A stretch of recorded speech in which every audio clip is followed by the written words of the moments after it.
Electromagnetism. सुनिए please गौर से। ये जो इलेक्ट्रोमैग्नेटिज्म के लॉज हैं, इसमें क्या सिचुएशन है और क्या नहीं है, बड़ी इंपॉर्टेंट बातें हैं यहाँ पे। मतलब one of the very important sections है जो अक्सर बच्चे को समझ नहीं आता है। आपने जो पहले 4-5 चैप्टर्स किए हैं उसको भी हमने बड़ी डेप्थ से किया है। ये वाला जो सेक्शन है मैं इसको भी बहुत ज़्यादा अलीफ अलीफ करके कराना चाहता हूँ। इसके बाद जो हमारे पास सीधे सीधे इंडिपेंडेंट सेक्शंस हैं, लाइक क्वांटम फिजिक्स एक चैप्टर है, न्यूक्लियर फिजिक्स एक चैप्टर है, थर्मल फिजिक्स एक चैप्टर है, मेडिकल फिजिक्स एक चैप्टर है। वो इस तरह से सीधे सीधे, और जैसे जैसे हम उसमें आगे जाते रहेंगे उसमें रटे का कॉन्सेप्ट ज़्यादा होता रहेगा। मतलब जो यहाँ वाला कॉन्सेप्ट है ये तो प्योरली कॉन्सेप्ट है, अंडरस्टैंडिंग है। उनमें जब मैं क्वांटम और न्यूक्लियर बहुत ज़्यादा अंडरस्टैंडिंग है, थर्मल उसका बड़ा स्ट्रेट फॉरवर्ड है। जैसे आगे जाएंगे आखिरी 2-3 चैप्टर्स प्योर रटे वाले भी हैं, देखेंगे उनका हमने क्या करना है क्या नहीं करना। वैसे दिमाग में मेरे उसके लिए कॉन्सेप्ट आ गया, मैं उसके नोट्स अभी डिज़ाइन करके नहीं पढ़ाऊंगा तो सही, लेकिन वो लिखने वाला जो टाइम है ना उसको बचाने के लिए क्या करेंगे जनाब साहब, आपको नोट्स दे के तो उसको मैं पढ़ाऊंगा, नोट्स आप खुद अपने घर में जाकर अपने हाथ से लिखेंगे। क्लास में हम सिर्फ बल्कि पहले लिख कर आएंगे फिर मैं पढ़ाऊंगा, नोट्स पहले लिख कर आएंगे फिर हम पढ़ेंगे। अभी खैर बहरहाल क्या करना है वो क्या करना है क्या नहीं करना, एक रमज़ान की एक रूटीन होगी, मैंने उसमें कैसे चीज़ों को मैनेज करना देख लेंगे। रमज़ान से पहले मैं चाहता हूँ ये मैग्नेटिज्म, इलेक्ट्रोमैग्नेटिज्म और इलेक्ट्रोमैग्नेटिक इंडक्शन ये अगर ख़त्म हो जाए तो मेरे लिए ज़रा ज़िंदगी आगे थोड़ी आसान हो जाएगी। क्या पढ़ा रहा था आपको यार? सेकेंड लॉ की, हम सेकेंड लॉ तक आई थिंक पहुंचे थे। क्या चल रहा था सेकेंड लॉ में? नहीं होता क्या है वैसे सेकेंड लॉ होता क्या है? A force is experienced bye a current carrying conductor when it is placed perpendicularly in an external magnetic field. ठीक है जी, उस फोर्स का फॉर्मूला क्या है? F is equal to BIL sine theta, अगर प्लेस्ड परपेंडिकुलरली है तो साइन 90 खत्म हो जाएगा। उसी इस फार्मूले में से F is equal to BIL में से आई थिंक हमें F को सब्जेक्ट नहीं बनाना चाहिए, B को सब्जेक्ट बनाना चाहिए। अगर हम B को सब्जेक्ट बनाते हैं तो क्या बनता है? F over IL, F over, वैसे F ओवर M क्या है? Gravitational field strength. F over Q क्या है? Electrical field strength. और ये जो क्या बोलते हैं इसको F ओवर IL है, ये क्या है? मैग्नेटिक फील्ड स्ट्रेंथ है। डिफाइन इसको हम कैसे करते थे? व्हाट? क्या नहीं, पहले क्या होगा? डिफाइंड एज क्या? Electromagnetic force that is acting किधर? Per unit length per unit current carrying conductor that is placed in क्या? Placed perpendicularly in that magnetic field. Unit वगैरह मैंने इसकी आपको डिसाइड करा दी है, क्या थी? टेस्ला की फार्मूले वाली डिराइव्ड यूनिट क्या है वो भी आपको बता दी हैं, और उसकी जो क्या बोलते हैं बेस यूनिट्स हैं वो भी आपको बता दी हैं। फिर इसको मेजर करने के लिए जो बैलेंस इस्तेमाल होता है, क्या नाम था उस बैलेंस का? Current balance. अब नाम बड़ा सोच के रखा गया है करंट बैलेंस, वैसे तो होता है मैस बैलेंस या बीम बैलेंस या टॉप पैन बैलेंस। ये टॉप पैन बैलेंस या बीम बैलेंस या मैस बैलेंस, ये सब क्या मेजर करते हैं? ये मैसेस मेजर करते हैं। लेकिन इस मैस बैलेंस को कैलिब्रेट किया जा सकता है, किसकी टर्म्स में कैलिब्रेट किया जा सकता है? टेस्ला की टर्म्स में कैलिब्रेट किया जा सकता है अगर इसकी अरेंजमेंट कैसी डेवलप की जाए। कैसी अरेंजमेंट डेवलप की जाए? सर वो कल जो हमने ड्राइंग बनाई हुई थी, या तो कोई वायर का फ्रेम ले लिया जाए, फ्रेम लेकर पिवट्स लगा दिए जाए और इधर उधर बैलेंस किया जाए, या फिर क्या किया जाए, या फिर टॉप पैन बैलेंस के ऊपर जिस भी मगनादूर को आपने रखना है, ठीक है, उसको रखकर उसके बीच में से, मतलब उस मगनादूर की आपने क्या निकालनी थी?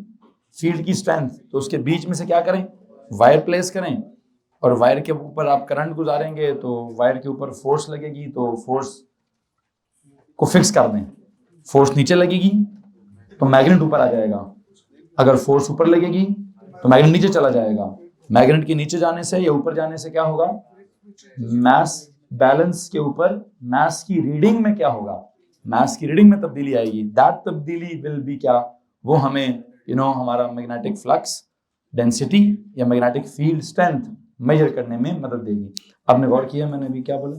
Magnetic flux density. जैसे कि आपको पहले भी पढ़ाया गया था कि हमारे पास ग्रेविटेशनल फील्ड स्ट्रेंथ के भी कितने नाम हैं, कौन कौन से?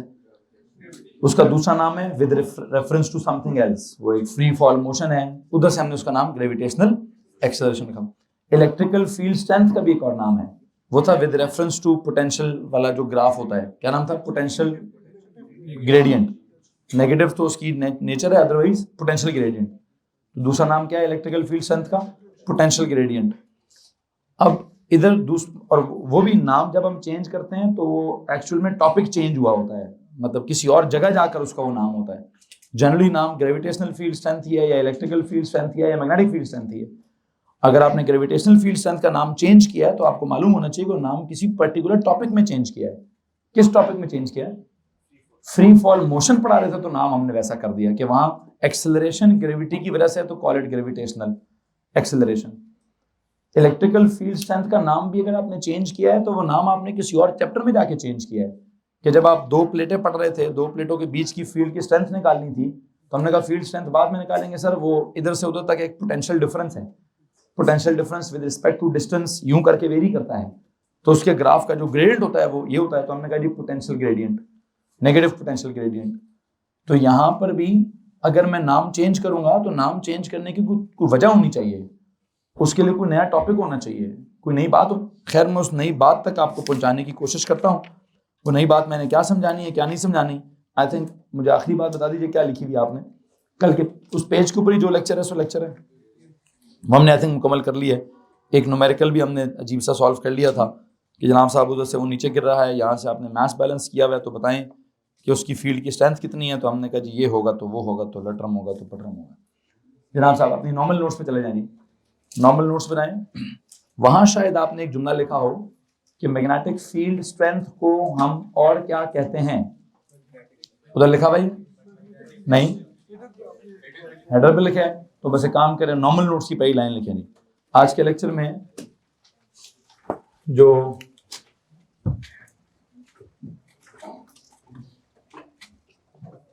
बातें नहीं बच्चों, प्लीज बातें नहीं यार,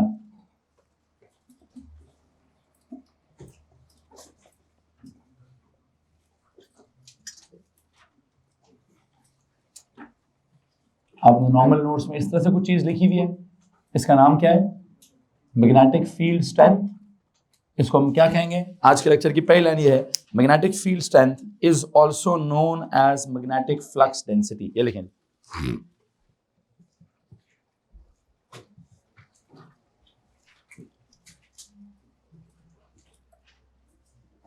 magnetic field strength is also known as क्या? is also known as magnetic flux density, is also known as magnetic flux density. You know, magnetic क्या है तो फील्ड उसकी क्या होती है, तो फील्ड की स्ट्रेंथ क्या होती है। These words are clear. यहां जो लफ्ज है हमारे पास ये थोड़े न्यू है, मैग्नेटिक ये पुराना वर्ड है, फ्लक्स एक नया वर्ड है, और डेंसिटी देखेंगे कौन सी वाली डेंसिटी की बात हो रही है, कि मैंने नाम अगर ये रखा है तो नाम ये रखने की क्या वजह है, ये नाम क्यों रखा गया, ये वाला क्या नाम है भी, मैग्नेटिक फ्लक्स डेंसिटी का नाम। इस नाम में फ्लक्स क्या है और फ्लक्स की डेंसिटी क्या है, ये बात हमने समझनी। मैग्नेटिक के वर्ड को क्या समझाऊं भाई? सर जी मैग्नेटिक में सीधा सीधा मैग्नेटिक मतलब मैग्नेटिज्म, मैग्नेटिज्म मतलब कौन सा मैग्नेटिज्म, या परमानेंट मैग्नेटिज्म या इलेक्ट्रोमैग्नेटिज्म, ठीक है जी, इस तरह की कोई बात होगी। मैग्नेटिक में इसका वर्ड का मीनिंग है मैग्नेटिज्म, मैग्नेटिज्म या मैग्नेटिज्म में सबसे इंपॉर्टेंट चीज होती है मैग्नेटिक फील्ड। मैग्नेटिक फील्ड में होती हैं मैग्नेटिक फील्ड लाइंस।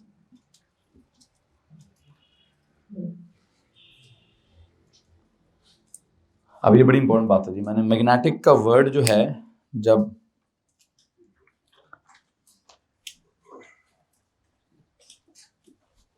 इस्तेमाल किया है तो उसके साथ मैंने क्या वर्ड इस्तेमाल कर ली, मैग्नेटिक या मैग्नेटिज्म में मैग्नेटिक फील्ड होती है, ऑब्वियस बात है। मैग्नेटिक फील्ड के लिए हम क्या करते थे, उसको रिप्रेजेंट करने के लिए मैग्नेटिक फील्ड लाइंस लगाते थे। क्या इसमें कोई रॉकेट साइंस है भाई? हमने लाइनें लगाई हैं, बार मैग्नेट की लाइनें भी लगाई हैं, हमने स्ट्रेट वायर के इर्द गिर्द भी लाइनें लगाई हैं, हमने लॉन्ग सोलिनॉइड के इर्द गिर्द भी लाइनें लगाई हैं।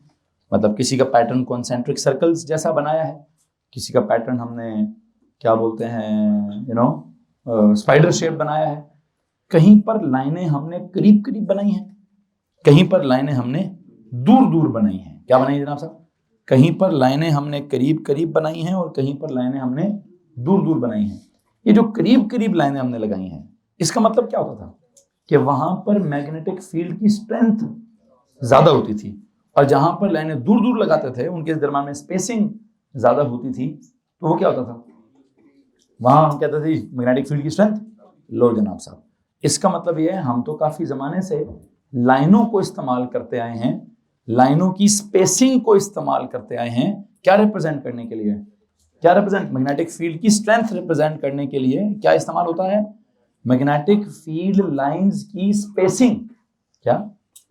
अब ये वैसे तो थियोरेटिकल कॉन्सेप्ट था, not exactly theoretical, like draw किया हमने प्रॉपर्ली, लेकिन हमने इसको क्वांटिटेटिवली डिस्कस नहीं किया। Can you please tell me कि हमने कभी ग्रेविटेशनल फील्ड लाइंस, वैसे ग्रेविटी में तो लाइनों को इतनी अहमियत ही नहीं दी हमने। ग्रेविटेशनल फील्ड वाले चैप्टर में हमने मतलब बहुत ही रेयर कोई एक आधा सवाल आया होगा कि यार ये जमीन बनी है तो लाइनें मैग्नेटिक फील्ड सॉरी कौन सी ग्रेविटेशनल फील्ड लाइंस लगा दो। वेरी रेयर एक, और आएगा भी किसका, आता भी किसका है। प्लेनेट बना होता है तो हम रेडियल लाइनें लगा देते हैं कि बाहर से सारी लाइनें अंदर की तरफ हैं। या ये ड्राइंग होती है, या एक और ड्राइंग होती है कि फ्लैट अज्यूम कर लो जमीन को, और जब जमीन को फ्लैट अज्यूम कर लो तो लाइनें सारी पैरेलल हो जाएंगी। ये दो कॉन्सेप्ट्स हैं। और तो हमने कोई magnetic field line, sorry magnetic कह रहा हूं बार बार, ग्रेविटेशनल फील्ड लाइन और कोई ड्रॉ ही नहीं किया हमने। अच्छा, इलेक्ट्रिकल फील्ड की जब बारी आई थी तो वहां बहुत सारा हमने लाइन ड्रॉ किया। वहां हमने पॉजिटिव चार्ज की लाइनें कैसी हैं, नेगेटिव चार्ज की लाइनें कैसी हैं, पॉजिटिव और नेगेटिव के दरमियान की कैसी हैं, पॉजिटिव और पॉजिटिव के दरमियान की कैसी हैं, सफेयर्स है तो कैसी हैं, पॉइंट चार्जेस है तो कैसी हैं, प्लेटें हैं तो कैसी हैं, वो सारा हमने वहां पे किया। लेकिन वहां हमने लाइनों की स्पेसिंग के साथ हल्का फुल्का, बिल्कुल हल्का फुल्का स्ट्रेंथ को रिलेट किया होगा। जब हम मैग्नेटिज्म में आए थे तो मैग्नेटिज्म का तो काम ही मैंने सबसे पहला कहां से स्टार्ट किया है? लाइनों से, कि मैं मैग्नेटिक फील्ड को रिप्रेजेंट ही कहां से करूंगा? लाइनों से रिप्रेजेंट करूंगा। और यहां इनिशियली जब चैप्टर का आगाज हो रहा था, जब मेरे पास मैग्नेटिक फील्ड को रिप्रेजेंट करने के लिए कोई क्वांटिटी थी ही नहीं, मैग्नेटिक फील्ड को या फील्ड की स्ट्रेंथ को रिप्रेजेंट करने के लिए मैंने अगर फॉर्मूला ही नहीं बनाया, फॉर्मूला तो मैंने बहुत बाद में बनाया, सेकेंड लॉ में जाके बनाया मैग्नेटिक फील्ड की स्ट्रेंथ का फॉर्मूला। इससे पहले क्या मैंने नहीं बताया आपको कि बार मैग्नेट का जो एंड्स होते हैं, पोल्स जो होते हैं, वो स्ट्रांग होते हैं, उसकी साइडें जो हैं वो वीक होती हैं। किस खुशी में बताया ये? क्या देख के बताया आपको ये? वो लाइनों को देख के बताया कि यार एंड्स पे लाइनें आपने 4-5 लगानी है और साइडों पे लाइनें एक लूप, और वो एक दूसरा छत के पास जाके लूप बनता है दूसरा। ठीक है, फिर मैंने क्या straight wire, long straight wire के इर्द गिर्द जब कॉन्सेंट्रिक सर्कल्स बनाए थे तो क्या मैंने वहां नहीं बताया था कि जनाब साहब जब दूर जाएंगे तो स्पेसिंग, बल्कि वहां तो मैंने एक फॉर्मूला भी लिखने की कोशिश की थी कि मैग्नेटिक फील्ड स्ट्रेंथ करंट पे डिपेंड करता है और मैग्नेटिक फील्ड स्ट्रेंथ स्पेसिंग पे डिपेंड करती है। जितना ज्यादा मतलब डिस्टेंस फ्रॉम द वायर पे डिपेंड करती है, जितना ज्यादा डिस्टेंस फ्रॉम द वायर ज्यादा होगा, हमने कहा था स्ट्रेंथ उतनी कम होगी। तो मैं एक फॉर्मूला भी बना दिया था, B is proportional to I over x वाला, जिसमें पता नहीं म्यू नॉट ओवर 2 पाई कुछ परमिएबिलिटी ऑफ फ्री स्पेस कहीं इन्वॉल्व हो गई थी, लेकिन हाँ वो परमिएबिलिटी एज अ कांस्टेंट मेरे पास था नहीं, तो मैंने कहा रहने दो, इसको आउट करो सिलेबस से।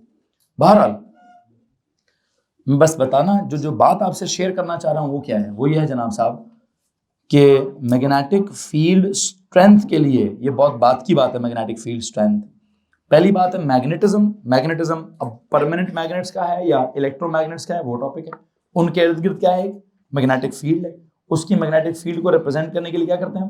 मैग्नेटिक फील्ड लाइंस लगाते हैं। मैग्नेटिक फील्ड लाइंस के दरमियान स्पेसिंग को रिप्रेजेंट करने के लिए क्या करते हैं, या मैग्नेटिक फील्ड लाइंस की स्पेसिंग क्या करती है? वो मैग्नेटिक फील्ड की स्ट्रेंथ को रिप्रेजेंट करती है।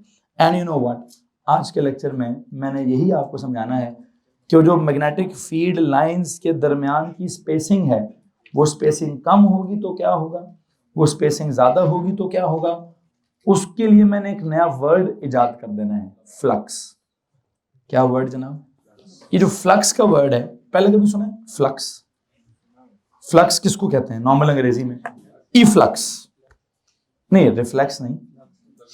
फ्लक्स क्या होता है? एक फ्लैक्स होता है, नहीं फ्लैक्स नहीं, फ्लक्स। फ्लक्स के पीछे हाँ एक होता है इफ्लक्स, ये सुना है कभी? इनफ्लक्स। इनफ्लक्स का मतलब क्या होता है? कोई चीज अंदर जा रही है।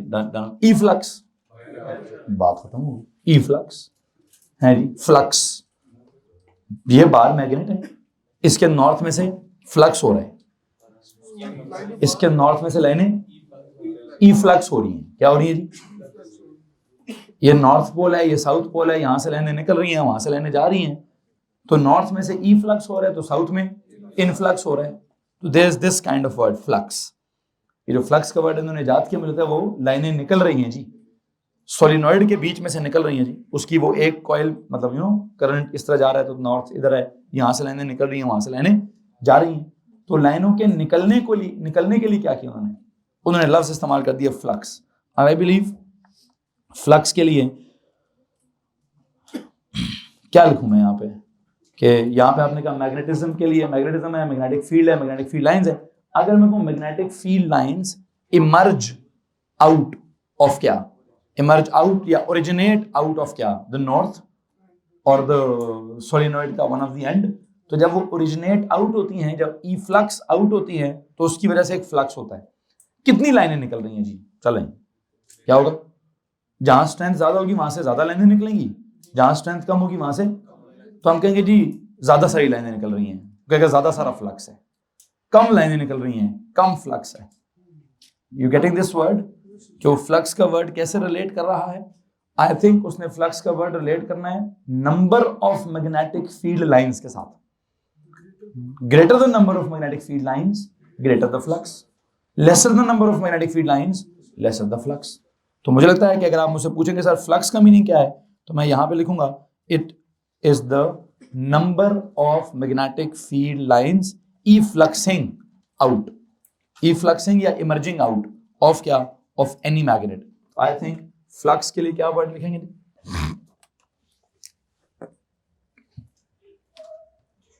द नंबर ऑफ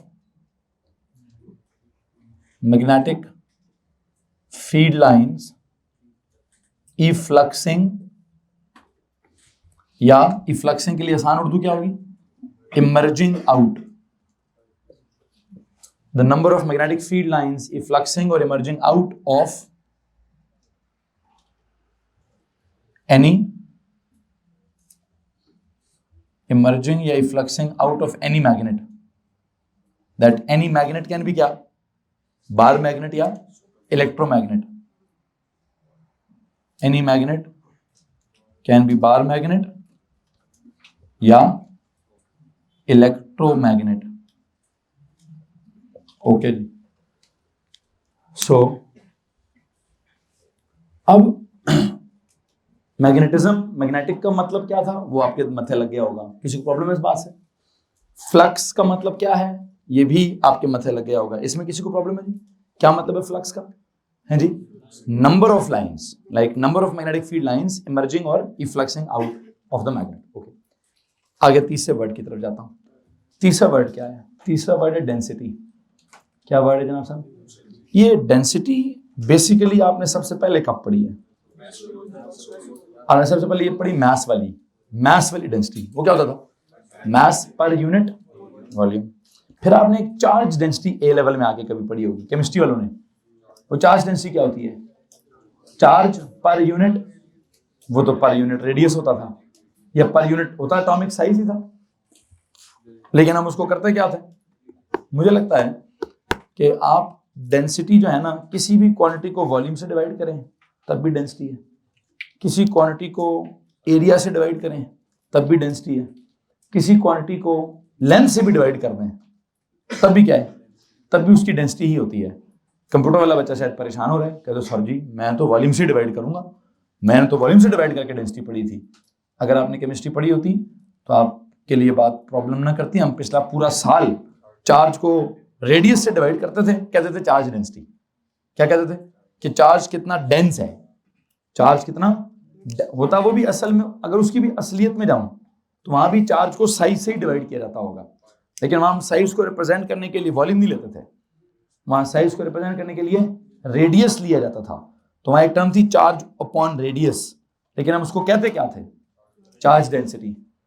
तो कहने का मतलब ये है, मैं बस बताना ही चाहता हूं कि आपने ओ लेवल में किसी क्वांटिटी को वॉल्यूम से डिवाइड करके डेंसिटी किया था, एएस की केमिस्ट्री में किसी क्वांटिटी को लेंथ से डिवाइड करके डेंसिटी किया था, आज मेरा दिल कर रहा है मैं एरिया से डिवाइड करूंगा, है जी। Any quantity divide by area it should also be known as density, है जी। मैं कौन सा को मास की डेंसिटी पढ़ा रहा हूं कि नहीं सर जी, मैं तो किलोग्राम पर क्यूबिक मीटर ही पढ़ाऊंगा। बेटा वो ओ लेवल था, ऑर्डिनरी लेवल। ओ फॉर ये क्या है, ए फॉर एडवांस लेवल। तो एडवांस लेवल वाला कहता है भाईजान फिक्स नहीं करनी बातें, ठीक है। डेंसिटी है, डेंसिटी का एक आपने बहुत ऑर्डिनरी मीनिंग पढ़ा है, सिर्फ मास को रिलेट करके कि मास को जो मैटर है, मैटर ऑक्यूपाई किया हुआ है। बल्कि पता है वो ये क्यों पढ़ते हैं डेंसिटी को, मास ओवर वॉल्यूम, क्योंकि बचपन में ना सबसे पहली डेफिनेशन मैटर की क्या पढ़ाई जाती है, anything that has mass and occupies, कहता जी पकड़ के दोनों को डिवाइड कर दो। लो जी, ये है असल में ऑर्डिनरी लेवल का सबसे बेसिक पहला चैप्टर कि जनाब साहब मैटर क्या है। वो कहते हैं physics is the study of matter. फिर कहते हैं पढ़ेंगे कैसे, chemistry is also the study of matter. तो पहले लेक्चर में समझाना पड़ता है कि बेटा फिजिक्स को पढ़ेंगे, मैटर क्या, कैसे, matter is anything that has mass and occupies. फिर उसको समझाएंगे मास क्या चीज है, बेस क्वांटिटी है, वॉल्यूम क्या चीज है, ड्राइव्ड क्वांटिटी है। इन दोनों को पकड़ के डिवाइड कर दो, फिर क्या है, एक और ड्राइव्ड क्वांटिटी है। तो पूरा साल यही करते रहो। पूरा साल ओ लेवल की फिजिक्स में क्या करते हैं, बेस क्वांटिटीज देखते हैं, ड्राइव क्वांटिटीज देखते हैं, उनको आपस में मल्टीप्लाई करते हैं या उनको आपस में, और कोई 20-25 क्वांटिटीज हो जाए सिलेबस ही खत्म हो जाता है। ओ लेवल में 20-25 क्वांटिटीज को मल्टीप्लाई डिवाइड कर लो, बात खत्म हो जाती है। केमिस्ट्री की तरफ जाओ जी, हाँ जी केमिस्ट्री क्या होती है सर, उसमें मैटर क्या होता है, मतलब chemistry is the study of matter. What is matter, anything that is composed of particles. वहां फिर हम कहते नहीं anything that has mass and occupy space वाली बात नहीं करनी। मास और स्पेस और डेंसिटी और वॉल्यूम सब फिजिक्स में समझाओ, यहाँ क्या समझाओ, पार्टिकल्स। लो जी वो पार्टिकल समझाते समझाते फिर पूरी केमिस्ट्री रहती है कि एटम क्या होता है, तो इलेक्ट्रॉन क्या होता है, तो प्रोटॉन क्या होता है, तो न्यूट्रॉन क्या होता है, तो लूज क्या होता है, तो गेन क्या होता है, तो शेयर क्या होता है, तो लूज होता है तो आयन बनता है, तो गेन होता है तो पता नहीं वो भी आयन बनता है, शेयर होता है तो क्या बनता है, वो मॉलिक्यूल होता है, वो मॉलिक्यूल कोवलेंट होता है तो लूज गेन करके जो आयनिक होता है तो आयनिक कंपाउंड होता है तो रिएक्शन होता है। चलते चलते पूरी केमिस्ट्री फिर बन जाती है। सो केमिस्ट्री बनने का स्टाइल डिफरेंट है, फिजिक्स के बनने का स्टाइल डिफरेंट। अब आपने अनफॉर्चुनेटली पढ़ाई क्या है, सबसे पहले कि सर जी डेंसिटी होती है मास और वॉल्यूम को डिवाइड करके। ओ भाई वो बचपन में पढ़ाया था कि मास होता है और वॉल्यूम होता है तो डिवाइड कर दो। अब अगर कोई नहीं जी मैंने मास पर यूनिट एरिया, हाँ ये वैसे थोड़ा नॉनसेंस है कि किसी ऑब्जेक्ट का मास यूनिट एरिया में थोड़ी है, वो तो किसी ऑब्जेक्ट का मास तो है ही 3 डायमेंशनल चीज, इसलिए उसको यूनिट वॉल्यूम से डिवाइड करना पड़ता है। लेकिन अगर मैं कहूं कि ये कौन है, बार मैग्नेट है, मैग्नेट इटसेल्फ 3 डायमेंशनल है, लेकिन जो इसकी लाइनें निकल रही हैं क्या निकल रही हैं, मैं अगर कहूं कि मैंने सामने एरिया रख दिया है, इस एरिया में से कितनी लाइनें निकल रही हैं। मैं अगर कहूं कि मैंने ये मैग्नेट है, मैग्नेट के सामने एक यूनिट है, चलो ये तो बहुत बड़ा एरिया है, ये सपोज करो ये यूनिट एरिया है, मैंने जब यू मैग्नेट रखा, इस मैग्नेट के सामने मुझे नहीं चेक करना कि पर यूनिट वॉल्यूम में कितनी लाइनें हैं, मुझे क्या चेक करना है कि इसकी पर यूनिट एरिया, मतलब एक पर्टिकुलर इसके सामने एरिया रख देता हूं, इस एरिया में से कितनी लाइनें निकल रही हैं, वहां से जितनी निकल रही होंगी, क्या अब नजर नहीं आ रही वैसे, लेकिन हाँ करीब रखूंगा तो वहां से ज्यादा लाइनें निकलेंगी, दूर रखूंगा तो कम लाइनें निकलेंगी, और दूर रखूंगा तो क्या पता लाइन ही ना निकले, यहां रखूंगा तो लाइन ही निकलेगी। तो वो तो डिपेंड करता है कि आपने एरिया रखा किधर है। तो कहने का मतलब मुझे लाइनें चेक करनी है पर यूनिट वॉल्यूम नहीं, मुझे लाइनें चेक करनी है पर यूनिट एरिया। मतलब कहीं पे भी इमेजिनरी तौर पर मैं एक एरिया डिजाइन करूंगा, उस एरिया में से कितनी लाइनें निकल रही हैं, जितनी ज्यादा लाइनें निकल रही होंगी क्या होगा, उतनी ज्यादा मैग्नेटिक फ्लक्स डेंसिटी होगी। जितनी मैग्नेटिक फ्लक्स तो क्या, नंबर ऑफ लाइनें, डेंसिटी क्या होगी, नंबर ऑफ लाइनें पर यूनिट एरिया। एलो जी बात खत्म, किसी को मसला है। अच्छा अगर number of magnetic field lines per unit area ज्यादा हुई तो मैग्नेटिक फील्ड स्ट्रेंथ, बात खत्म भाई। इसलिए वो क्या कहता है, अब ये आप कहेंगे सर ये जरूरत क्यों पड़ी उसको, ये मैं भी जरूरत दिलाता हूं कि जब वो मैग्नेटिक फील्ड के अंदर एक स्ट्रेट वायर की बजाय किसको रखेगा, एक कॉइल को रखेगा, रेक्टेंगुलर कॉइल को रखेगा, तो उसके बीच में से क्या हो रहा होगा, ये आप करते हैं मास डेंसिटी के लिए, किसके लिए, ये any quantity divide by length कब किया था आपने, ये करते हैं चार्ज डेंसिटी के लिए। और अभी जो मैं any quantity divide by area कब करूंगा, अभी मैग्नेटिक फ्लक्स डेंसिटी के लिए, ये वाला जो काम है मैं कब करूंगा जी, ये वाला काम मैंने अभी करना है राइट नाउ। हेलो जी, सो आई थिंक मैंने जो आपको टर्म समझानी है, उस टर्म से रिलेटेड जो उसके तीनों पार्ट्स हैं, मैग्नेटिक का मतलब क्या है, फ्लक्स का मतलब क्या है, एंड यू नो उस फ्लक्स की मतलब डेंसिटी का मतलब क्या है, मैंने आपको समझा दिया। अब करूं क्या, अगर मैं इसको डिफाइन करता हूं तो क्या मैं इसको कैसे लिखूंगा, मैग्नेटिक फ्लक्स डेंसिटी को कैसे डिफाइन करूं, दो डेफिनेशन लिखता हूं, एक प्रॉपर डेफिनेशन लिखता हूं और एक इसकी इम्प्रॉपर डेफिनेशन लिखने की कोशिश करता हूं। देखते हैं जनाब साहब क्या लिखेंगे क्या नहीं। देखिए जी, magnetic flux density is defined as, वैसे तो आपने पढ़ा है कि ये असल में मैग्नेटिक फील्ड स्ट्रेंथ ही है, लेकिन जब वो लफ्ज फ्लक्स डेंसिटी इस्तेमाल करता है तो दो चीजों को रेफर कर रहा है, एक तो फील्ड की स्ट्रेंथ को रेफर कर रहा है और एक नई सिचुएशन आ गई है, एक नई सिचुएशन को भी रेफर कर रहा है। मैं नई सिचुएशन वाला फॉर्मूला भी लिखवाना चाहता हूं। क्या है नई सिचुएशन वाला फॉर्मूला जी, क्या लिख रहे थे, देखिए जी, इट इज डिफाइंड एज कौन सी क्वांटिटी पर यूनिट एरिया, हाँ magnetic flux per unit area, या फिर मैग्नेटिक फ्लक्स, या मैग्नेटिक फ्लक्स क्या होता था, number of magnetic field line. एक काम करें, दो तरफ लिखें, दो लिखें, क्या लिखा आपने भी, magnetic flux density is defined as क्या, या तो लिखें defined as magnetic flux per unit area, या फिर इसी को मैं क्या लिखूं, मैग्नेटिक फ्लक्स को क्या रिप्लेस करूं, number of magnetic field lines per unit area, defined as या तो magnetic flux per unit area, या दो कॉलम्स ही हो जाएंगे ना छोटे छोटे, number of magnetic field lines per unit area. Hello जी, ये जो मैंने magnetic flux per unit area लिखा है, आई थिंक इसको अगर मैं उस तरह से लिखूं, कैसे जी,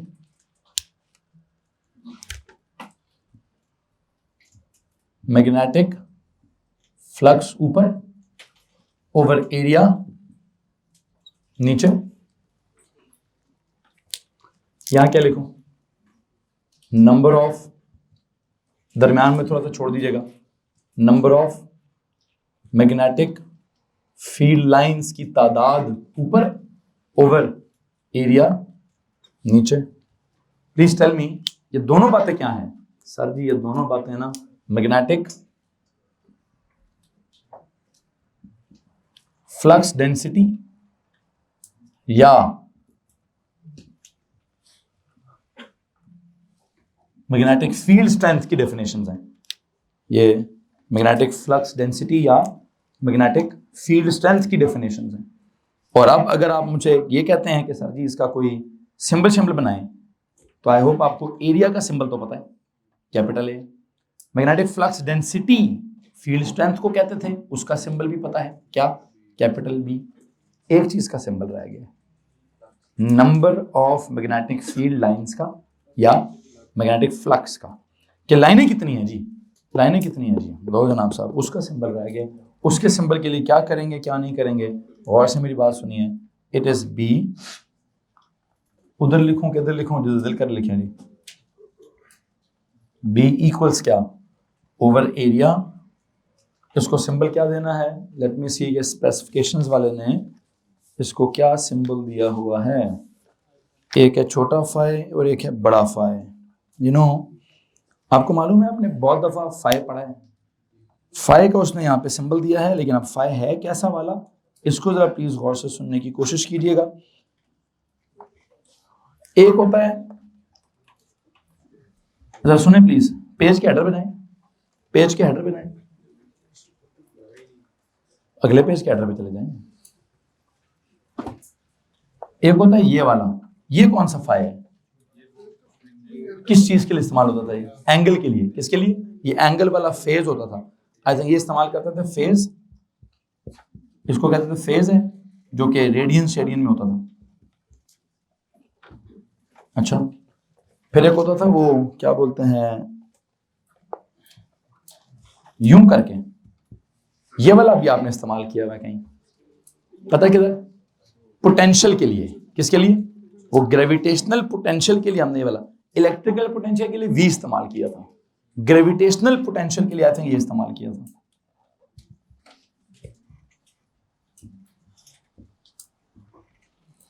यू नो, अभी जो मैंने सिंबल इस्तेमाल करना है यूं करके, अब मैं लाइन यूं लगाऊंगा। क्या जनाब साहब? मैं ऊपर लिख देता हूं भाई। पहले लिखा है मैंने ये कौन है? फेज।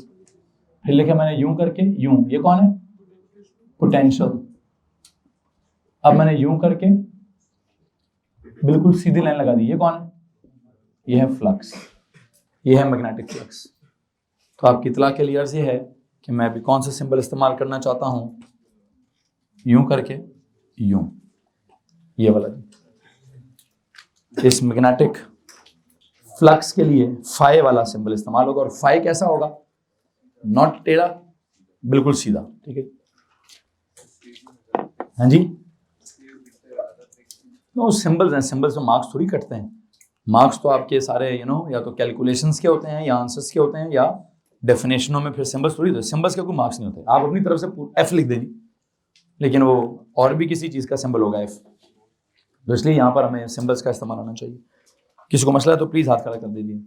आपको पता है एक मसला है, अभी बी तो मैं पहले से डिफाइन कर चुका हूं, तो मुझे तो यहां से किसी और चीज को सब्जेक्ट बनाना चाहिए। मुझे तो फाइव को सब्जेक्ट बना लेना चाहिए। मुझे तो क्या कर लेना चाहिए? जैसे देखें, जब मैंने ये वाला फॉर्मूला फोर्स के लिए पढ़ाया था, इनिशियली फॉर्मूला किस लिए था? मैंने कहा फोर्स के तो मेरे पास 1000 फार्मूले हैं, तो यहां से सब्जेक्ट किसको बनाओ? बी को। तो बी तो डिफाइन हो चुका है, बी का मीनिंग निकल चुका है, बी की यूनिट्स भी निकल चुकी हैं। तो जब बी का सब कुछ निकल चुका है, तो मैं दोबारा बी को क्यों सब्जेक्ट बनाऊं? तो फाइव को मतलब जब भी आपको नई चीज बनाएंगे, तो उसमें से जो नया नाम निकलेगा, जो नया सिंबल निकलेगा, जो नई चीज, उसको सब्जेक्ट बनाना चाहिए ना। ठीक है जी। आई थिंक मैं यहां से किसको सब्जेक्ट बनाऊंगा? I make this five the subject, और फिर फाइव की मैं न्यू डेफिनेशन भी बना लूंगा, फिर मैं फाइव की यूनिट भी बना लूंगा। है जी। तो मैं फाइव के साथ जरा बहुत कुछ करना चाहता हूँ। जनाब सब क्या करें? फाइव इज इक्वल टू क्या? बी ए। नहीं, इतना काफी है, इतना काफी है, इतना काफी है, इतना काफी। वो कहना सर बी की जगह एफ ओवर आई एल लिख दें, फिर तो मैं एफ की जगह में लिख दूंगा। फिर आप आई की जगह मुझसे V is equal to I R, I is equal to V over R लिखवा दें, फिर तो लग जाएंगे। लेकिन बहरहाल मैंने इतना ही लिखवाना है जनाब साहब। मुझे लगता है कि आपने थोड़ी देर पहले जो फ्लक्स का वर्ड था, फ्लक्स के वर्ड को क्या लिखा? The number of magnetic field lines effluxing out of any magnet. This is improper definition of flux. Flux का प्रॉपर डेफिनेशन क्या है? द प्रोडक्ट ऑफ क्या? The product of magnetic field strength या magnetic flux density and the cross sectional area through which the lines are passing. किसी मसला इस बात से? प्लीज इसके नीचे जाइए और यहां क्या लिखिए, यह है मैग्नेटिक फ्लक्स। बी क्या है? इसको दो दफा मतलब या तो बोलें क्या? मैग्नेटिक फ्लक्स डेंसिटी, या क्या बोलें? Magnetic field strength.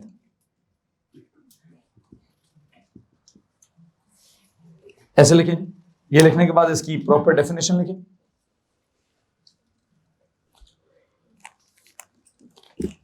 Magnetic flux is defined is properly defined as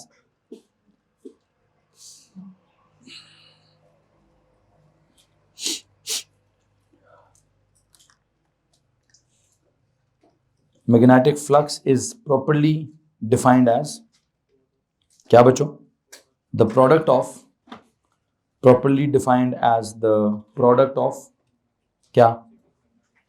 Magnetic flux density आप ब्रैकेट में मैग्नेटिक फील्ड स्ट्रेंथ भी लिख सकते हैं, properly defined as the product of क्या बच्चों, मैग्नेटिक फ्लक्स डेंसिटी, या ब्रैकेट में क्या लिखें, magnetic field strength and passing तक, ये ब्रैकेट में कर देंगे।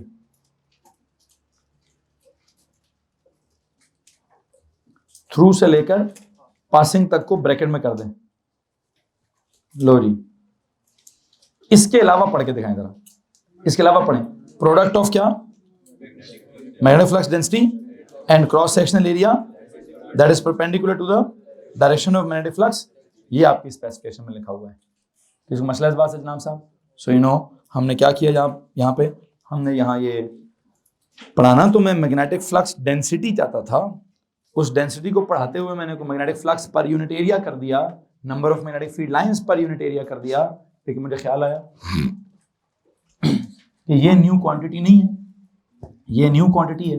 तो जो भी न्यू क्वांटिटी होती है सब्जेक्ट उसको बना लेना चाहिए, सब्जेक्ट उसको बना लिया तो डेफिनेशन उसकी निकल आएगी, फार्मूला उसका निकल आएगा, यूनिट्स भी यू नो इसकी एसआई यूनिट्स क्या होंगी, इसकी एसआई यूनिट जो है वेबर, डब्ल्यू और B, there is a scientist known as Weber, उसके इस नाम के ऊपर इसकी एसआई यूनिट है। देखें जी, इस SI units are WEBER, weber, its SI unit, the SI unit of magnetic flux is weber, the SI unit of flux की डेंसिटी की एसआई यूनिट क्या है, टेस्ला, और जस्ट फ्लक्स जिसको आप number of magnetic field lines कहते हैं उसकी एसआई यूनिट क्या है, the SI unit of magnetic flux is weber. Spelling क्या दें, डब्ल्यू नहीं, नाम तो पूरा WEBER है, लेकिन उसका सिंबल क्या देंगे, WB, WB, W बड़ा B छोटा, W बड़ा और B छोटा, एसआई यूनिट इज वेबर पूरा लिखें और फिर साथ सिंबल भी लिख दें। साइंसदान का नाम लिखेंगे तो WEBER लिखें, और अगर सिंबल देंगे तो WB लिख दें, WB लिख दें। अच्छा, और जो फार्मूले के हिसाब से ड्राइव यूनिट्स हैं, derived units are, it's derive units are tesla, आगे tesla metre square, tesla metre square, देखिए ये derived units are tesla metre square. और अगर बेस यूनिट्स निकालनी है तो वो वैसे ही निकलती हैं, टेस्ला वाली कल निकाली थी ना, उसको एरिया के स्क्वायर, मीटर के स्क्वायर समझ, मैं नहीं निकाला। हाँ, यहां से आगे वो क्या होता है, जब भी कोई नई यूनिट आती है भाई उसका 1 यूनिट पढ़ना पड़ता है। 1 वेबर क्या होगा, देखिए जी, define 1 weber, define 1 weber,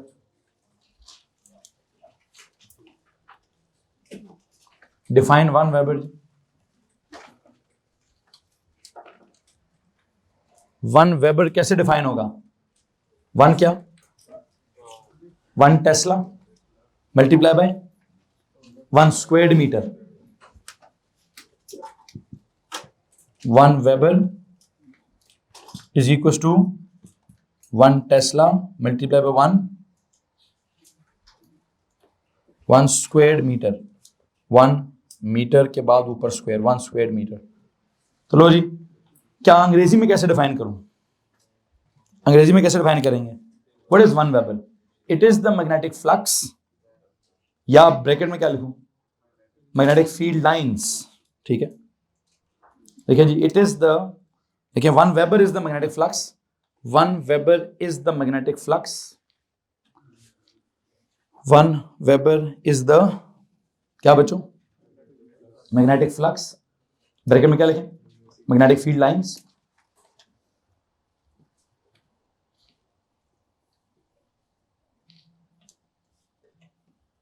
that pass through, 1 Weber is the magnetic flux, magnetic field lines that pass through an area of, मैं अब एरिया पहले मेंशन कर रहा हूं, that pass through an area of 1 squared meter, that pass through an area of 1 squared meter,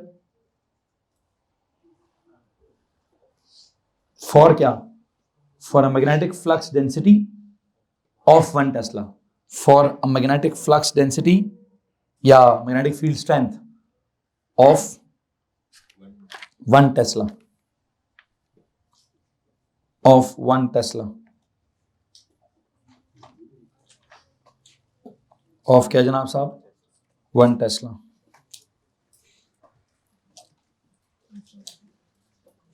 यहां तक अगर किसी के पास कोई परेशानी है तो प्लीज हाथ खड़ा कर दीजिए। यहां पे ना मैंने पीछे डेफिनेशन में एक वर्ड लिखा है, कौन सा वाला? परपेंडिकुलर वाला। मैं उस परपेंडिकुलर वाले को एक्सप्लेन करने की थोड़ी कोशिश करना चाहूंगा। उसको एक्सप्लेन करने के लिए एक ड्राइंग बनाएंगे जनाब साहब। एक ड्राइंग बनाइए कि परपेंडिकुलर से मेरी क्या मुराद है, मैं परपेंडिकुलर के लिए क्या एक्सप्लेन करना चाह रहा हूं। यू नो, यहां रखता हूं नॉर्थ, यहां रखता हूं साउथ, इसके दरमियान में क्या है?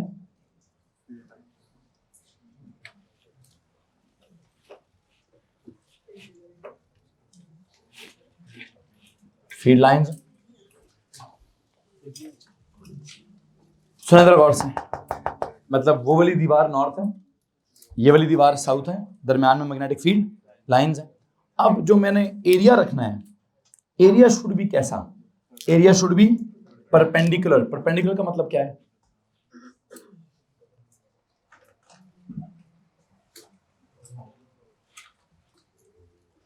एरिया अगर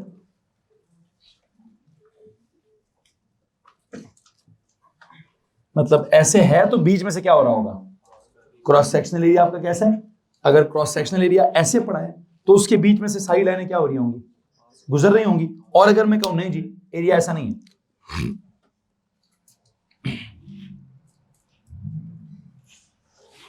ये नॉर्थ है, ये साउथ है,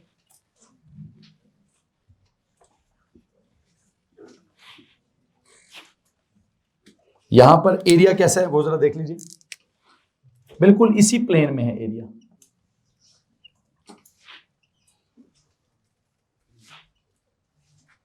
अब बताएं क्या सिचुएशन है। यू नो, अगर आपका एरिया ऐसे, मतलब मैं इसको इधर से समझाता हूं। जैसे मैंने आपको थोड़ी देर पहले कहा था कि बच्चों गौर से सुनेंगे प्लीज, लिखना छोड़ेंगे। वो वाली दीवार कौन सी है? नॉर्थ है। वो वाली दीवार कौन सी है? ये मैग्नेटिक फील्ड लाइनें यूं जा रही हैं। आपका एरिया कैसे पड़ा होना चाहिए? ऐसे पड़ा होगा तो लाइनें इसके बीच में से, अगर एरिया ऐसे पड़ा है, लाइनें उधर जा रही हैं तो एरिया के बीच, इसके बीच में से तो नहीं जा रही, ये जा रही, इसको कैसे होना चाहिए? तो इसलिए उसने क्या कहा है कि एरिया शुड बी क्या? परपेंडिकुलर। तो जब वो परपेंडिकुलर है, जो क्रॉस सेक्शनल एरिया है, जब वो परपेंडिकुलर है, इस पहले वाली ड्राइंग के नीचे लिखें, the cross sectional area of the plane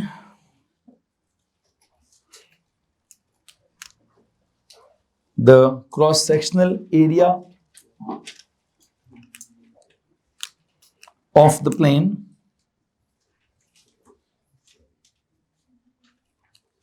is perpendicular to the magnetic field density, magnetic flux density।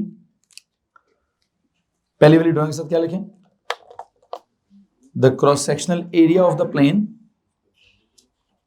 the cross sectional area of the plane is perpendicular to the magnetic field, क्या? perpendicular to the magnetic flux density। वो अब मुंह से magnetic field strength निकले या मुंह से magnetic flux density निकले, बात एक ही है, आप जो मर्जी लिख दें। Cross sectional area of the plane is perpendicular to the magnetic field strength या flux density. Majority of the क्या? So majority of the field lines, so majority of the field lines pass through the area, pass through the cross sectional area। so majority of क्या? so majority of the field lines pass through the cross sectional area, majority of the field lines pass through the what? cross sectional area, hence the magnetic flux is क्या? hence the magnetic flux is maximum। कोई कभी खिड़की खोल दे, hence the magnetic flux is maximum, hence the magnetic flux is maximum। यहां तक किसी को परेशानी है जी? उस वाली ड्राइंग में जाए, वहां क्या लिखेंगे? वहां क्या हो रहा है? जहां पे क्रॉस सेक्शनल एरिया क्या है? वो परपेंडिकुलर नहीं है, क्या बल्कि parallel to the field lines है। वहां लिखे जी द क्रॉस सेक्शनल एरिया, वहां क्या लिखेंगे बच्चों? दूसरी ड्राइंग के साथ लिखें the cross sectional area of the plane the cross sectional area of the plane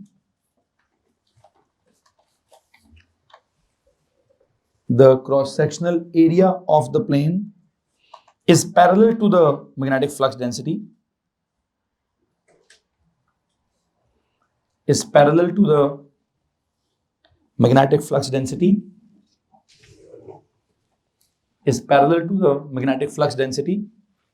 So what? So no line is passing through the cross sectional area. पहले क्या होता था, परपेंडिकुलर था तो majority of the lines were passing through it. अब क्या है, अब तो parallel to the magnetic flux density है, तो क्या हो रहा है, so no magnetic field line is passing through the cross sectional area. So no magnetic field line, पहले था majority of the field lines, अब क्या हो रहा है, no field line is passing through the cross sectional area. Hence क्या, hence magnetic flux is minimum, that is zero. Hence magnetic flux is minimum, that is zero.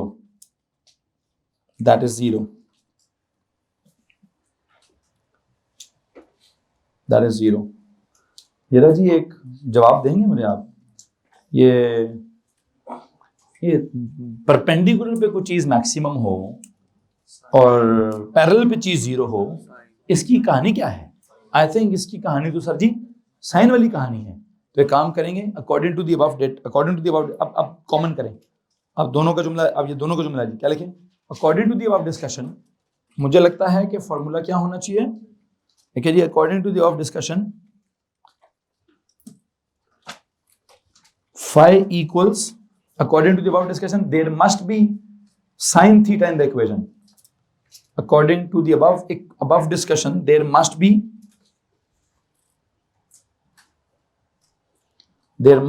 a sin theta in the equation.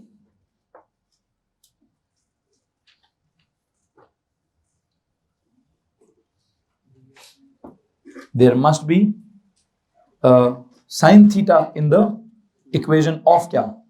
In the equation of flux, in the equation of magnetic flux, in the equation of magnetic flux, where theta is the angle, where theta क्या होना चाहिए? Where theta is the angle between,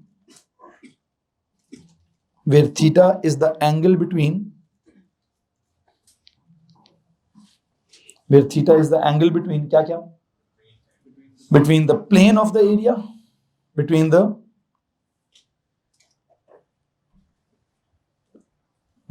plane of the area and क्या? And the magnetic flux density.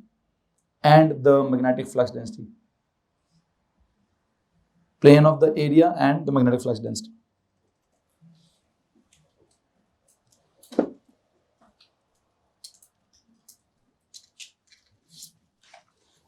यहां पर एक note लिखें side पे, मैंने लिखवाया है BA sin थीटा. जो आपकी FSC वाले हैं वो इधर कुछ और करेंगे, वो यहाँ पे BA अगर किसी ने पढ़ा है तो शायद वहां क्या लिखा हुआ है, वहां BA cos थीटा लिखा होगा, क्योंकि उसके एंगल लेने का स्टाइल डिफरेंट है. हमारा एंगल किधर है, हम एंगल किधर लेंगे, theta is the angle between क्या, आपका जो प्लेन है, कौन सा वाला प्लेन है जी सर, ये हमारा ये क्रॉस सेक्शनल एरिया आ गया, ये प्लेन ऑफ द एरिया आ गया और ये मैग्नेटिक फील्ड आ गई. तो अब प्लेन ऑफ द एरिया उधर है और लाइन इधर है, तो बीच में एंगल कितना है, ये वाला एंगल 90 है. हमारे एफएससी वाले कुछ अजीब सा काम करते हैं, वो एंगल किसी और तरह से लेते हैं. तो बल्कि काम करें, मैं क्यों पढ़ा रहा हूँ, मैं नहीं पढ़ाना भाई. एक साइड पर नोट लिख दीजिए, in FSC it is BA cos theta. एक साइड नोट लिखे दी, ये पेज के हेडर पे चले जाएं, वहां लिखे in FSC it is BA cos theta. Page के हेडर पे चले जाएं, बेशक साइड पे या हेडर पर लिखें क्या, in FSC it is BA cos theta, where theta is the angle between क्या, बिटवीन, अब ये बात अजीब सी है, बिटवीन इतनी भी अजीब नहीं है कि आपको समझना है. Theta is the angle between the normal to the plane of area. ठीक है, फिर theta is the angle between normal to the plane of area, normal to the plane of area and magnetic flux density. And magnetic flux density. अब एक बात गौर से सुने भाई, एक बात गौर से सुने, मैं एक छोटी सी एक्सप्लेनेशन दे देता हूं आपको। मैं ये कह रहा हूं कि एरिया, मैं कह रहा हूं एंगल कौन सा लेना है। मैंने कहा जी मेरा क्रॉस सेक्शनल एरिया उस तरफ है, मतलब मेरा प्लेन ऐसे है, प्लेन का ये प्लेन वाला ही आ गया और फील्ड इधर है, इधर, तो एंगल कितना है 90 है। ए लेवल एफएससी वाले क्या करते हैं, कहते हैं जी आपका प्लेन ऐसे है, पहले इस प्लेन के एक नॉर्मल लाइन लगाएं। क्या लगाएं, बहुत से मेरी बात सुने, इस प्लेन के वो लाइन किधर होगी, इधर होगी। कहते हैं जब आपने प्लेन के नॉर्मल एक लाइन इधर लगा दी है, अब फील्ड की स्ट्रेंथ भी किधर है, वो भी इधर है, तो इनके दरम्यान का एंगल कितना है, 0 है, तो ये मैक्सिमम है। तो उनका दिमाग खराब है, क्या है, उनका दिमाग खराब है। क्यों, क्या कर रहे हैं, वो कहते हैं, दोबारा सुने, फैज साहब कहते हैं सब मुझे समझ नहीं आया कि उनका दिमाग क्यों खराब है और हमारा दिमाग क्यों ठीक है। बेटा जी हम ये कह रहे हैं कि ये हमारा पूरा प्लेन है, कौन है, ये प्लेन है, लाइनें किधर से आ रही हैं, तो मेरे प्लेन का और लाइनों का एंगल कितना है 90 है। वो पता क्या कहते हैं, कहते हैं जनाब ये आपका प्लेन है, पहले प्लेन के परपेंडिकुलर एक लाइन लगा ली, कहते हैं ये प्लेन के परपेंडिकुलर एक लाइन आ गई। अब मैग्नेटिक फील्ड लाइनें किधर है, वो भी इधर है, कहते हैं मैग्नेटिक फील्ड लाइनों का और इस प्लेन के नॉर्मल का एंगल क्या है, वो तो 0 है। वो कहते हैं एंगल आपने इसका और इसका लेना है, वो एंगल किसके दरम्यान ले रहे हैं, उनका क्या दिमाग खराब है, वो पहले एरिया के परपेंडिकुलर एक लाइन लगाते हैं, किसके परपेंडिकुलर, एरिया के परपेंडिकुलर एक लाइन लगा दी। वो कहते हैं this is known as normal to area. What do they call it, when they call this as normal to area, फिर वो कहते हैं लाइंस आर लाइक दिस, तो लाइंस का और नॉर्मल का एंगल क्या है 0 है, और जवाब क्या है मैक्सिमम है। तो कहते हैं एंगल 0 तो जवाब मैक्सिमम है, ये तो cos थीटा होता है, तो उन्होंने cos थीटा लगा दिया। ठीक है जी, मैं क्या कह रहा हूं, वो कह रहे हैं एंगल लेने किसी और के दरम्यान। पता मैं क्यों पढ़ा रहा हूं, आपके एग्जामिनर का भी कभी कभार दिमाग खराब हो जाता है। क्या होता है भाई, वो भी पता चले एंगल किसका ले ले, उसने भी अगर कहा जी नहीं ये एरिया है, ये एरिया की एक परपेंडिकुलर लाइन लगी हुई है और ये फील्ड लाइन जा रही है, एंगल तुमने इस परपेंडिकुलर को उसका लेना है, तो फिर क्या करोगे भाई, फिर हम cos थीटा के साथ चलेंगे। बात समझ आ रही कि नहीं? Very rare phenomena in your papers, it would be very rare कि वो क्या करें, एरिया के परपेंडिकुलर एक लाइन लगाए, उसका और मैग्नेटिक फील्ड का एंगल दिखा दे। अदरवाइज क्या होता है, मतलब मैं नहीं समझता कि होना चाहिए, एफएससी में ही होता है, उधर ही ठीक है। हमारे सिलेबस में क्या हो रहा है कि लाइनें इधर से आ रही हैं, तो मैं इस पूरे को एरिया समझता हूं, मैं इसी के साथ एंगल लूंगा, मतलब या इस लाइन के साथ एंगल ले लूंगा तभी क्या है 90, या मैं इस लाइन के साथ एंगल ले लूंगा तभी क्या है, वो एंगल किस साथ लेगा, क्या कभी पहले इसके परपेंडिकुलर लाइन लगाओ उसके बाद इसका एंगल लो, तो वो फिर कॉज हो जाएगा। बहरहाल यहां तक अगर किसी को परेशानी है तो प्लीज हाथ खड़ा करें। एक छोटा सा सवाल है, एक छोटी सी सिचुएशन और, अगर समटाइम्स क्या हो रहा है, आप देख सकते हैं मैंने ये एक एरिया बनाने की कोशिश की है। अगर मैं एरिया बनाने की बजाय मैं कहूं जी ये एक वायर का फ्रेम है, क्या है, ये एक वायर है और ये उस वायर का फ्रेम है, वायर में करंट भी है, वायर में, तो जो वायर में करंट भी है क्या होगा, उसके ऊपर फोर्स भी लगेगी, उसके ऊपर जब फोर्स भी लगेगी, अब इससे पहले कि किस वाली एंड पर, मतलब इसमें से इस एंड पर फोर्स लगेगी या इस पर लगेगी या इस पर लगेगी या इस पर लगेगी, और ये ट्रांसलेट करेगा या क्या पता ये रोटेट करेगा, ये बात की बात है, ये मैं लॉ नंबर 3 डेवलप कर लूंगा।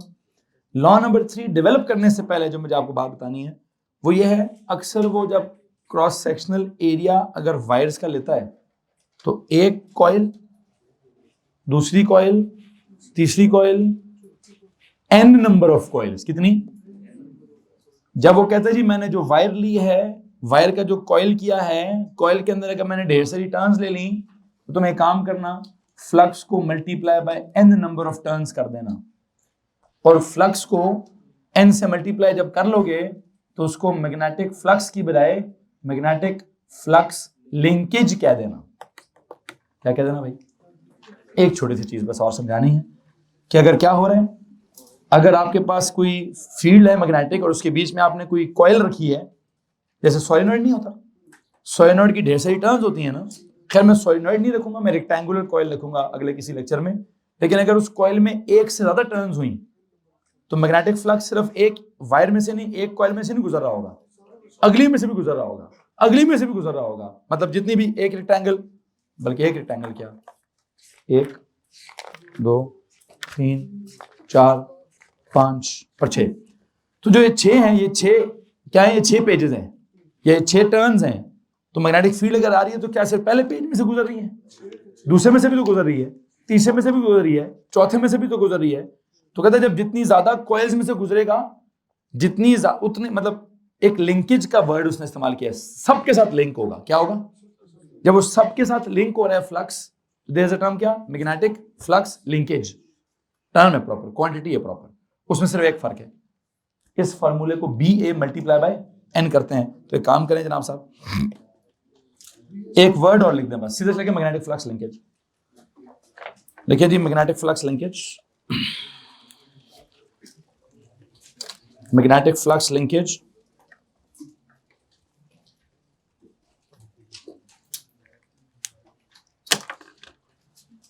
मैग्नेटिक फ्लक्स लिंकेज के लिए सीधा सीधा एक नोट लिखें, if there are n number of turns,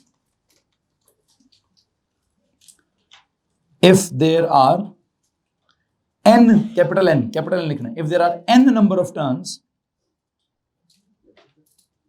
if there are n number of turns in a rectangular coil, in a rectangular coil, in a rectangular coil that is placed perpendicularly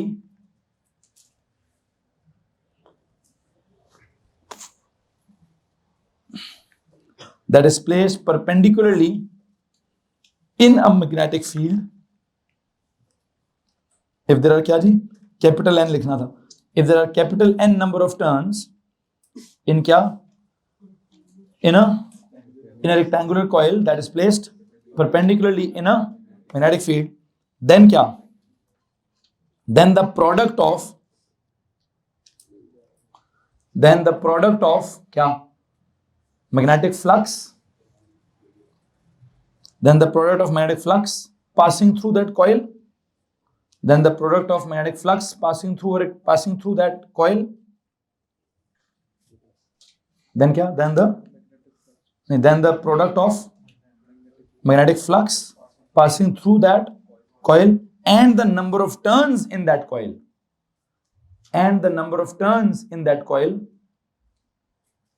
is known as magnetic flux linkage,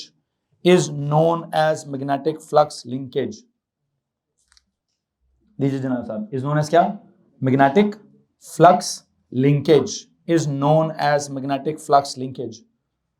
अच्छा, underline करना जरा magnetic flux linkage को। इसके लिए मैं क्या drawing बनाना चाहता हूं, इसके लिए जरा सुनिएगा जी, क्या ड्राइंग बनेगी। इसके लिए मैं ये नॉर्थ बना दिया, ये साउथ बना दिया, एक ही बनानी है, ये मैग्नेटिक फील्ड बना दी।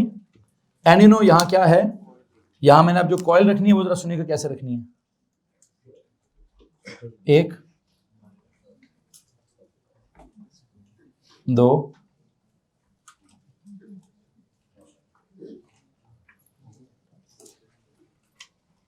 खैर जो भी, इस तरह से अगर ढेर सारी, आई डोंट नो कितनी टर्न्स हैं इसके अंदर, अगर इस तरह का रेक्टेंगुलर कॉइल पड़ा हुआ है जिसमें से क्या हो रहा है, अब वो मैग्नेटिक फील्ड लाइनें एक रेक्टेंगल से नहीं गुजर रही, जितने ढेर सारे रेक्टेंगल्स हैं उन सब में से गुजर रही हैं।